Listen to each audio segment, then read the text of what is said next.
바닷길 하늘길로 다시 열리는 도시 인천. 2000년의 역사가 이야기해주는 인천. 지금도 변화의 물결이 뻗어나가고 있다. 펼쳐진 갯벌은 그대로인데 그 속에서 인천은 쉼 없이 변하고 있다.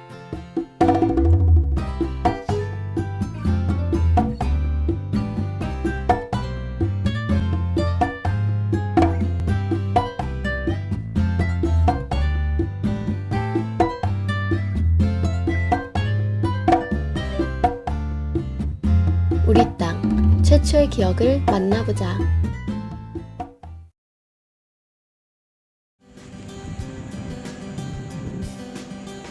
소설 괭이부리 마을 아이들의 무대로 많이 알려진 만석부두.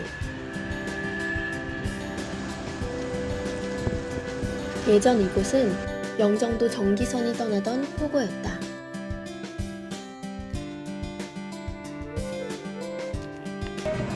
지금은 볼 수 없는 추억 속의 풍경이지만 여전히 낭만을 즐기려 관광객들이 오가고 있다.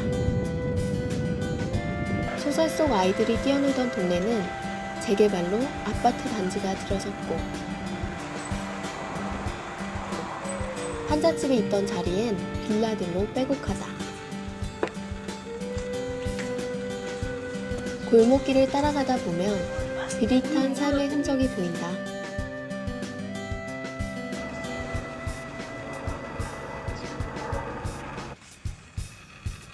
지금은 골목을 지키는 개와 고양이만이 오가는 사람들을 반겨주고 있다.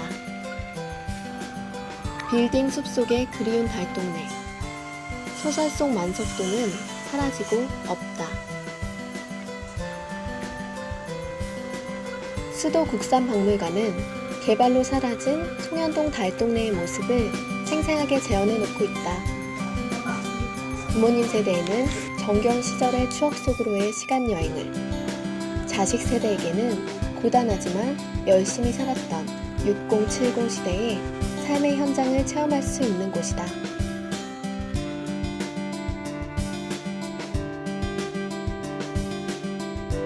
이 땅에 달동네가 생겨난 것은 멀리 일제 강점기로 거슬러 올라간다.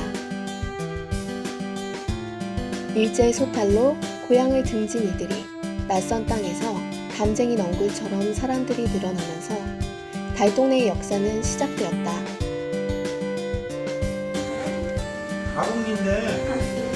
어린 딸과 함께 온 가족은 달동네 추억 속으로 시간 여행을 하고 있다. 예은이는 어린이집까지, 언니들은 학교가 진짜 예뻐야지. 벗어도 돼요? 손 한번 펴. 타임머신 같은데요. 우리가 잊혀졌던 아버지 세대 시대를 돌아가서 보는 것 같아요. 너무 흥미롭습니다. 재밌고요. 그치, 예은아?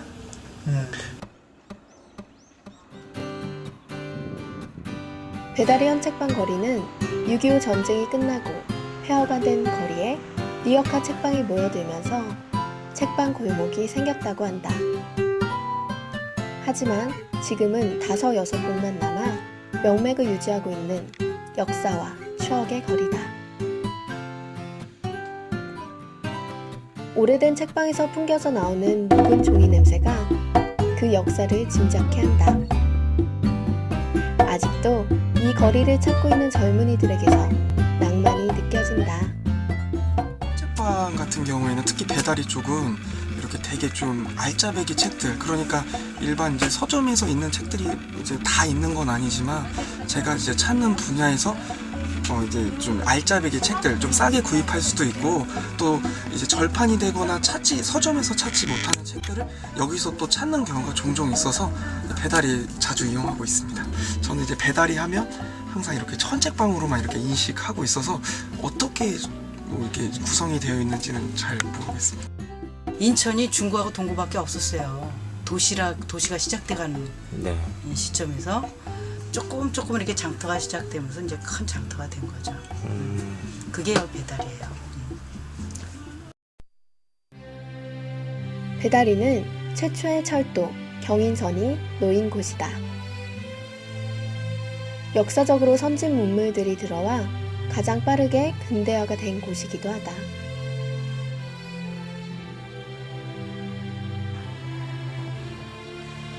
(100년) 전 서울로 가는 우광로는 이제 바다 위를 자동차로 달려 송도에서 인천국제공항까지, 그리고 세계로 나가는 길로 연결된다.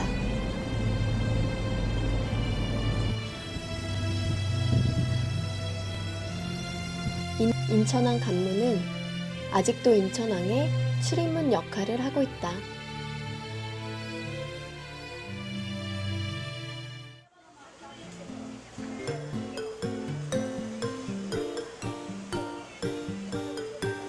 (400여) 종의 어종이 연근 해역에서 매일 공급되고 있는 인천종합어시장은 수도권 유일의 항구시장이자 국내 최고의 수산물 시장이다. 아직도 과거를 추억하며 싱싱한 수산물을 구하고자 하는 이들의 발걸음이 이어지고 있다.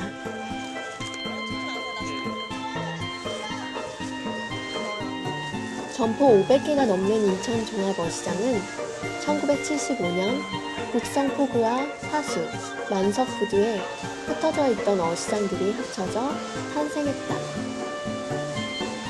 원래 작았어요. 네. 그냥 정말 포구였었는데 여기 이제 연안포구 이렇게 포구가 이렇게 커지면서 여기 이제 시장도 커지고 있고.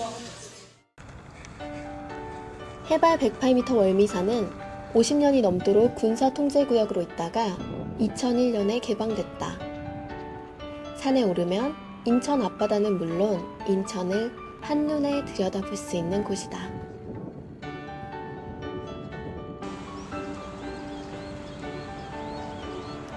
개항 이후 제물포 지역이 청나라의 치일 법권 지역으로 선정되면서 지금의 차이나타운이 형성되었다.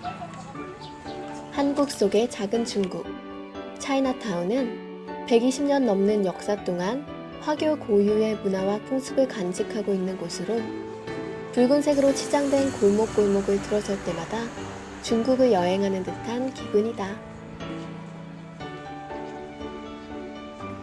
짜장면의 역사와 함께하는 짜장면 박물관.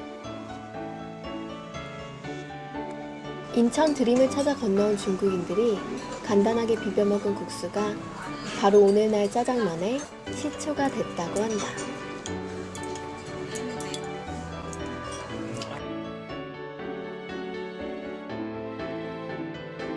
불악부는 1901년 독일, 미국, 러시아, 영국 등 각국 외국인의 사교장으로 설립되었다. 한국 최초의 화교 클럽인 셈이다. 지금은 각국에서 주관하는 행사가 1년에 한 번씩 주기적으로 열린다고 한다.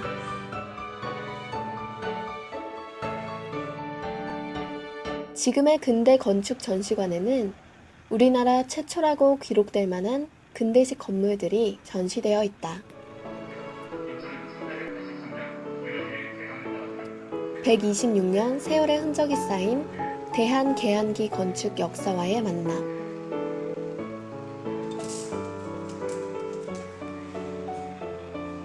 (100년) 세월을 거슬러 계양장 인천의 모습을 한눈에 볼 수 있는 곳이다.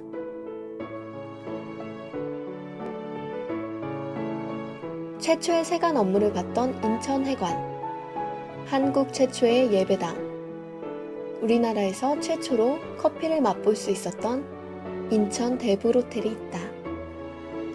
우리나라의 서구식 금융업이 시작되면서 생긴 게 인천의 일본은행 거리이다. 일본 제1은행 1 인천지점은 르네상스식 건물로 100년 세월을 고스란히 간직하고 있다.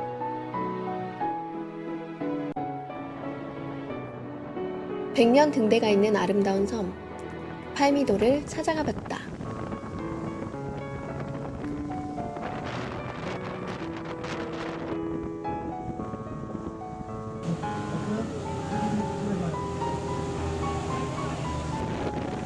(100년) 넘게 베일에 가려져 있던 섬 팔미도는 2009년 개방됐다. 팔미도는 남북으로 연결된 두 섬이 여덟 팔자 모양을 닮았다고 해서 붙여진 이름이다.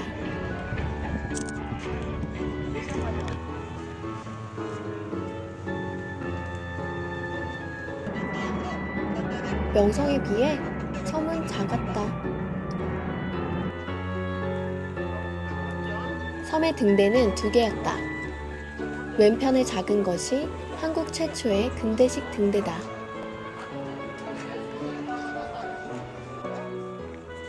인천이 개항되고 선박들 출입이 많아지자 1903년 등대에 불이 켜졌다. 최초로 등대가 들어선 곳이고요. 총 1903년도 6월 1일 날 우리나라 최초로 불빛을 밝힌 등대이기도 합니다. 이 팔매도 등대는 아픈 역사랑 좋은 역사가 있고요. 아픈 역사는 일본이 한국을 식민지하기 위해서 짓기 시작한 게 아픈 역사고요. 좋은 역사는 1950년 9월 14일 날 인천 상륙작전 성공을 할 수 있게끔 만든 등대이기도 하고요. 우리나라 최초를 찾아 떠나는 여행.